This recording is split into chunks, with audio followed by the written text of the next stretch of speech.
चलिए हम इस क्वेश्चन की बात करते हैं कि ये क्वेश्चन जो है इस तरह से है कि मान ज्ञात कीजिए आप साइन 60 डिग्री cos 30 डिग्री और साइन 30 डिग्री और फिर जो है cos 60 डिग्री। आपको टेबल जो है अच्छी तरह से याद होना चाहिए, नहीं तो फिर ऐसे क्वेश्चन नहीं बना पाइए। देखिए साइन 60 का मान होता है √3/2, cos 30 का मान होता है जो साइन 60 का होता है cos 30 का होता है, इसका भी √3/2। और साइन 30 का क्या हो जाएगा, अब यहाँ पे आप चेंज हो गया साइन 30, और साइन 30 का जो वैल्यू होता है 1/2 होता है। और cos 60, तो cos 60 का मान जो होता है वो जो साइन 30 का होता है, तो साइन 30 यहाँ पे देखिए जब साइन 60 था तो √3/2 cos 30, तो cos 30 में साइन 60 का वैल्यू होता है, याद रखना। और साइन 30 1/2 तो cos 60, तो cos में जो 60 होता है वो साइन 30 का मान होता है, तो यहाँ भी क्या हो जाएगा 1/2। अब इसको जब सॉल्व करेंगे तो ये √3 दो को मिलकर 3 हो जाएगा और 2 दूनी 4 होगा, यहाँ भी 1/4। अब एलसीएम ले लेंगे तो इसका 4 होगा और 3 + 1 = 4/4।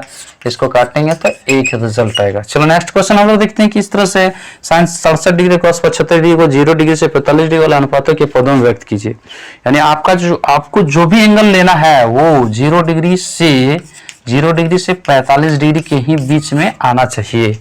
चलिए साइन 67 डिग्री, पहला क्वेश्चन, पहला नहीं है ये क्वेश्चन जो है कि साइन 67 डिग्री, तो हम क्या लिख सकते हैं इसको, साइन 90 माइनस, देखिए क्या लिखना है कि कितना से माइनस करने पर 67 जो है 90 में कितना घटा देने पर 67 आएगा, तो 67 में जोड़िए फटाफट, 67 3 70 80 और 90, यानी 67 में 3 जोड़े तो 67 में 3 जोड़े तो हो गया आपका 70 80 90 यानी 20 23, तो यहाँ 23 डिग्री आप माइनस कीजिए और फिर प्लस cos में 90 माइनस 75 में 5 जोड़ेंगे 80 और 10 यानी 15 इसमें अगर माइनस करेंगे तो ये वाला मिलेगा।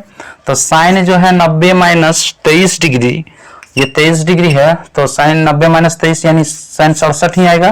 तो यहाँ हम अकॉर्डिंग टू फॉर्मूला के अनुसार चलेंगे तो sine 90 minus theta equal cos theta होता है, तो cos 23 डिग्री हो जाएगा और फिर cos 90 माइनस 15, मतलब कि यहाँ cos 90 माइनस साइन 15 डिग्री, तो ये आपका आंसर हो गया। नेक्स्ट क्वेश्चन देखेंगे, एक शंकु की त्रिज्या ऊंचाई 16 सेंटीमीटर, आधार की त्रिज्या 14 सेंटीमीटर है और इस शंकु का वक्र पृष्ठ क्षेत्रफल ज्ञात करना है। कैसे निकालेंगे, चलिए शंकु का वक्र पृष्ठ क्षेत्रफल निकालने से पहले जो मान दिया उसको सबसे पहले हम लोग लिखेंगे त्रिज्या ऊंचाई डिनोटेड बाय एल। हम लोग क्या करते हैं, त्रिज्या ऊंचाई को एल से डिनोट करते हैं, एल 16 सेंटीमीटर, आधार की त्रिज्या आर = 14 सेंटीमीटर और शंकु का वक्र पृष्ठ क्षेत्रफल, देखिए शंकु का वक्र पृष्ठीय क्षेत्रफल, आपको फॉर्मूला याद होना चाहिए अच्छी तरह से, πr/l, पाई का मान 22/7 रखिए और r का मान 14 हो गया और l का मान 16 हो गया, 7 दूनी 14। अब यहाँ से गुना कर दीजिए, 22 दूनी 44 हो गया और गुना 16। अब इसको मल्टीप्लाई कीजिए, 24 का 4 हाथ में 2, 6 × 24 25 26 और यहाँ 4 हो जाएगा, ये 4 हो जाएगा, 6 × 24 4 6 × 25 26, इधर से आपका जो 4 है 6 4 10 का 0 हाथ में 1 और 4 2 6 1 7 यानी 704। इसका जो रिजल्ट आएगा वो क्या आएगा, 704 क्या हो जाएगा, हे गुना ठीक है ना भाई, चलो 704 सेंटीमीटर स्क्वायर। नेक्स्ट क्वेश्चन है कि x माइनस से x और x प्लस a का माध्य ज्ञात कीजिए। माध्य क्या होता है, माध्य का फॉर्मूला पता है ना, ये एक प्रकार का औसत है, तो औसत कैसे निकलते हैं, सभी को जोड़ देते हैं और उतना से डिवाइड कर देते हैं। तो चलिए हम लोग माध्य = x माइनस ए, पहला टर्म है इसको जोड़िए x के साथ, थर्ड है x प्लस a, और कितना टर्म है तो 1 है, यहाँ 1 है, यहाँ 1 है, यहाँ 1 है, कुल मिला के 3 है, तो 3 से डिवाइड कर देंगे। और ये देखिए माइनस से और प्लस से गया काम से, 1 1 2 3 यानी 3x बचा और 3 ये उड़ गया, तो आया आंसर कितना x, तो इसका कितना हो गया माध्य x। तो नेक्स्ट क्वेश्चन हम लोग देखेंगे,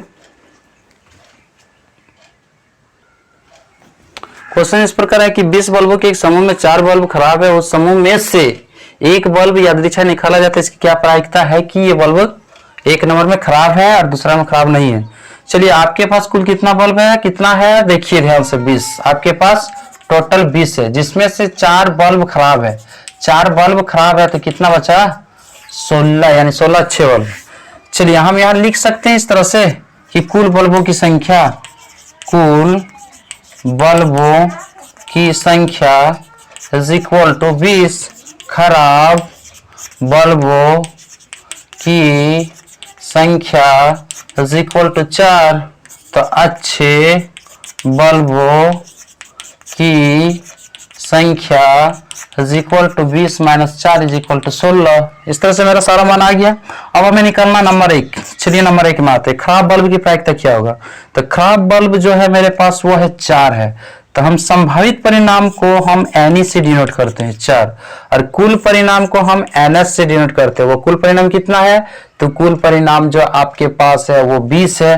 तो प्रायिकता जो है आपका क्या हो जाएगा कि प्रायिकता P is equal to NE बटा NS, और इस तरह से आपको मिलने वाला है 4 बटा 20, 4 पचे 20, 1 बटा 5। यानी अब प्रायिकता का जो भी रिजल्ट आएगा वो या तो 0 होगा या तो 1 या 0-1 के बीच में ही होना चाहिए। तो हम 5 से डिवाइड करेंगे तो ये क्या हो जाएगा? 0 पॉइंट कुछ होगा। अब नेक्स्ट इसका दूसरा पार्ट जो है, सेकंड पार्ट, इसका सेकंड पार्ट में क्या बोला गया? खराब नहीं है।